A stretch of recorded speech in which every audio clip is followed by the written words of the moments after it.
Uber CEO is in hot water now. Xbox, Twitter, Uber, Postmates, Netflix, MoviePass, Google, Facebook, eBay, DoorDash, Apple, Amazon, Airbnb, The Apptrepreneur. Hey everyone, this is Kevin the Apptrepreneur, and if this is your first time here, oh boy. I mean, I might be getting ahead of myself because, obviously I can't see the future. I don't know how this video is going to turn out, but I think you're joining us for a good one. This will,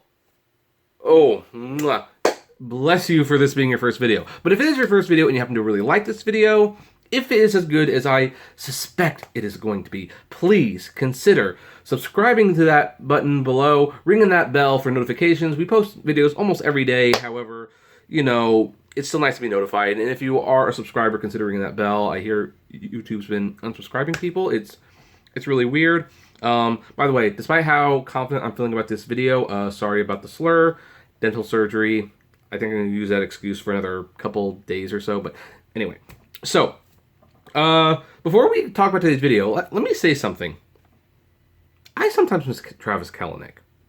Not in the sense that I miss him as a leader for the company because he was a much better CEO than the current CEO is, Dara Khosrowshahi. That is not the case at all.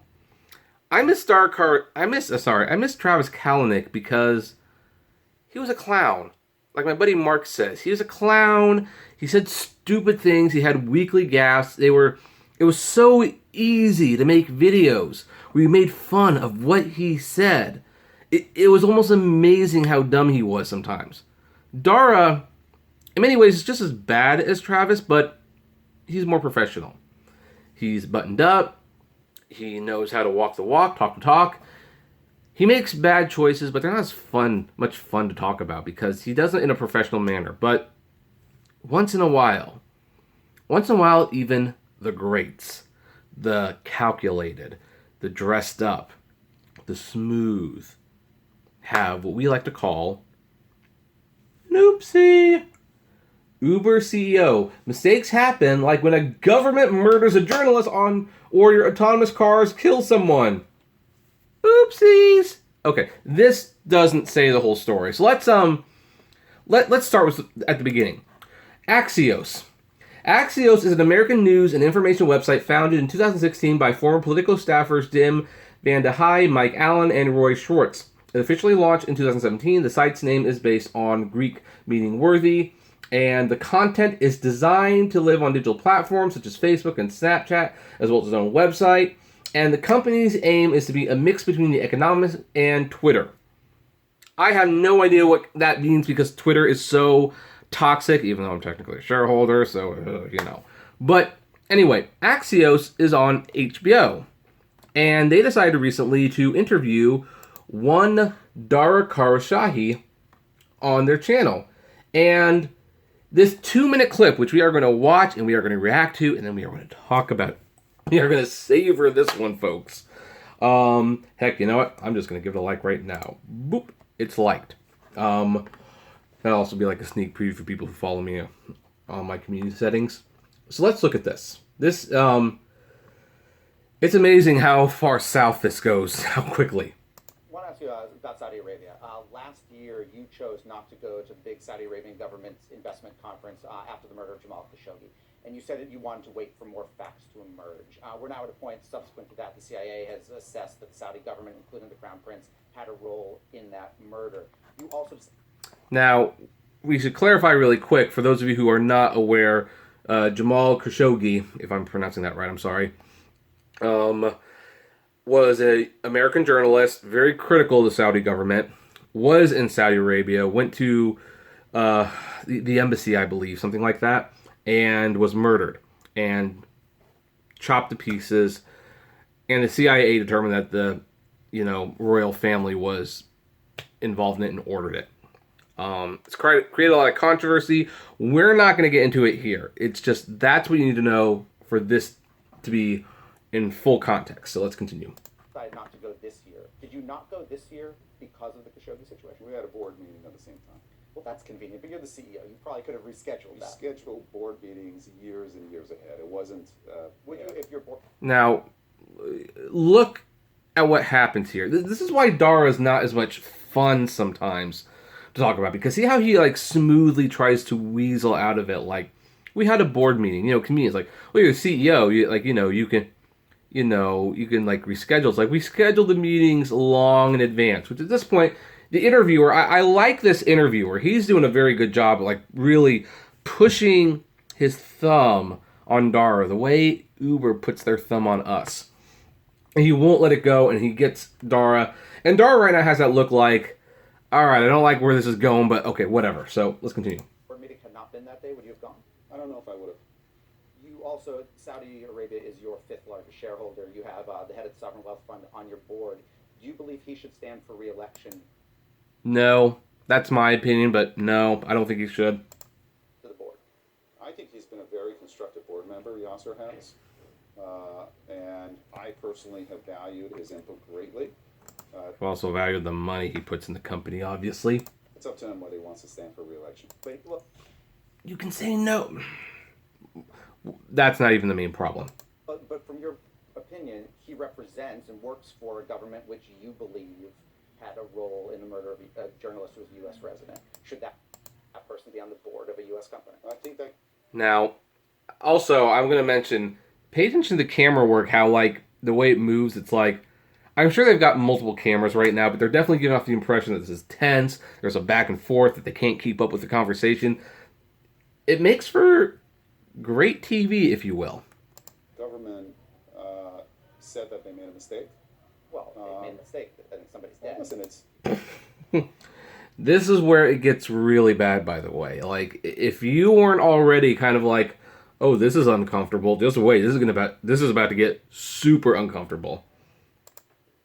it's a serious mistake. We've made mistakes too, right? With self-driving, and we stopped driving, and we're recovering from that mistake. So I think that people make mistakes. It doesn't mean that they can never be forgiven. So, here's what he was trying to do. He was trying to deflect from the situation. Like, when you get into, like, a conversation with a journalist that you don't like, you try to change the subject. Heck, we do this in real life. Like, I was at a friend's house a couple days ago, and there was, like, an uncomfortable topic that came up. It doesn't matter what it was, and someone kind of changed the topic, and it worked. But this was, like, the wrong thing to say, and here's why. I think they've taken it seriously. And CIA, from my the standpoint, CIA didn't suggest that they made a mistake and that it was an oversight. Like with self-driving, that was basically a bad censor, correct? Yes. The CIA suggested that the Crown Prince had a role in ordering assassination. It's a different thing. You guys didn't I didn't- intentionally run somebody over. I didn't read that part of the CIA report. You're Which, he should know this. I mean, this is fair. If you know anything about this, like, I'm only passively involved in what happened to Khashoggi. I know it was ordered by the Saudi prince, at least from what the CIA report said. I know about this, and he he should know this. Like, this is someone who's putting money into your company. You should know what they're doing. obviously deeper in it, but I think from a Saudi perspective, they're just like any other shareholder, right? Now we're a public company. Anyone can invest in our company if they choose to do so, and they're a big investor, just like you could be a big investor as well. I don't think I can be as big as the Saudis. I don't No. think. And shortly after this interview, he probably realized what a major screw-up this was, because he backtracked pretty much immediately afterwards. So according to MarketWatch, Dara Khosrowshahi, chief executive of Uber Technologies, was forced to quickly backtrack after calling the murder of Saudi journalist Jamal Khashoggi a mistake, comparing it to a fatal crash by one of his company's self-driving cars. So here's where where the retraction came in. Axios said that Khosrowshahi called him back an hour after the interview, expressing his regret for what he said and emailed a statement the next day. I said something in the moment that I do not believe. When it comes to Jamal Khashoggi, his murder was reprehensible and should not be forgotten or excused. Now, there are like 2 or 3 reasons why this was like a total screw up. Like, trust me, this is a total screw up. If they're not talking about firing this man by the end of the week, if not the end of the day. If you have not read an article this very morning, before I make the video about it, that Dara Khosrowshahi is being considered to be replaced as CEO, let me tell you, I will be very shocked, because here's the thing. There's 3 problems. First of all, again, there's really no dispute that the Saudi royal family ordered the murder. And because they're investing a lot of money in this company, it's a mistake. And the general public is going to see that. And it's like, okay, the Saudi government invests money in your company, so you brush off this deliberate murder? It's kind of like what's going on with Blizzard right now. It's like when that Blitzchung guy got suspended for him and the announcers for the live cast that was going on, got suspended by Blizzard because they said free Hong Kong. And basically Blizzard suspended everyone, took winnings, and on the Chinese Twitter feed said they would defend China's honor. And everyone kind of was like, wait a minute, this is an American company. Americans should have free speech. Are we letting the Chinese government impose, their beliefs on an American company? This is a very similar thing. Saudi Arabia is the 5th largest investor in Uber. Are we now going to defend every bad thing they do? And they don't do everything bad, obviously. But, are they going to, if the royal family does something bad, kill a journalist, is Uber going to defend them? That's not what people want to hear. That's not what people want to give their money to. And here's the other thing. The next mistake Dar made was well, we make mistakes too. You see, we've killed someone. I mean, what? Can we get that half-naked clip where everyone's doing their head-slapping thing? Do we have that on file? Yeah, there we go. That we have. So, yeah, no. Dude. And by the way, probably really bad timing to be saying something like that because... Oh, not that one. This one. Uber self-driving car fatal crash did not recognize that pedestrians jaywalk. So this is... We actually, while I was having my teeth drilled and pulled and reconstructed, and I've got a really stupid thing in my mouth right now, we actually came to pretty much the conclusion of what happened with the self-driving car incident. And that was that the woman who was killed, Elaine Hertzberg, 49, died after she was hit in March 2018 by a Volvo. The fatal accident came as a result of this automated Uber not having the capability to classify an object as pedestrian unless that object was near a crosswalk.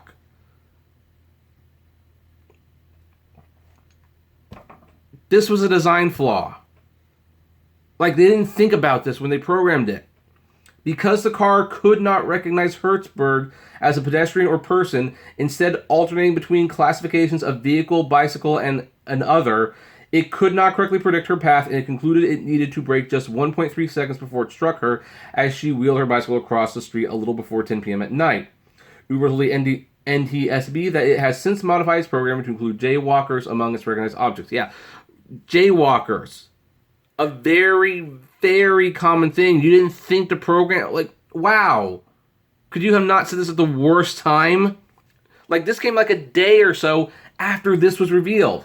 Oh, also it was revealed that, 37 crashes before the fatal incident. Those cars weren't even on the road for a few months. Seriously? So, yeah. And now some of you might be asking, well, seriously, why did he go so far to he should have known this was going to be a problem. He should have known. Was it even worth it? Well, here's the thing. It definitely is worth it because the Saudis are funding a lot of people from Uber. And yeah, this is definitely a sneak preview to our next video. But in the meantime, I would like to know what you think of this. Jalopnik calls it an oopsie. We'll just go with that. It's an oopsie. Yeah, Dara Khosrowshahi defended brushed off the murder of an American journalist on foreign soil as a mistake. Compared it to them killing the passenger with their autonomous vehicle, and then the autonomous vehicle was discovered to not even be able to recognize pedestrians. Like, wow, buddy, you're going to have a very, very, very bad week. I can tell you that right now. Anyway, so that's where we're going to leave this one. What do all of you folks think? Do you agree, disagree? What do you think about all of this? I would love to know. Comment below, like, favorite, share, subscribe. If you enjoy these videos, consider becoming a Patreon member. Totally optional, of course, but even as low as $1 a month goes along would help the channel run smoothly and get access to my Patreon's exclusive blog. Also, if gas prices are getting you a little down, check out the Get Upside app below. It's totally free, but you get cash back on every gas purchase. If you want more content from me, check out Kevin T. Rodriguez, the Apptrepreneur vlog, and Autograph Hound. And finally, if you want to talk to me or other fellow rideshare drivers out there, check us out at the Apptrepreneur Hangouts on Facebook. And as always, blame responsibly. Have a good one. I'll see you in about 15 to 20 minutes.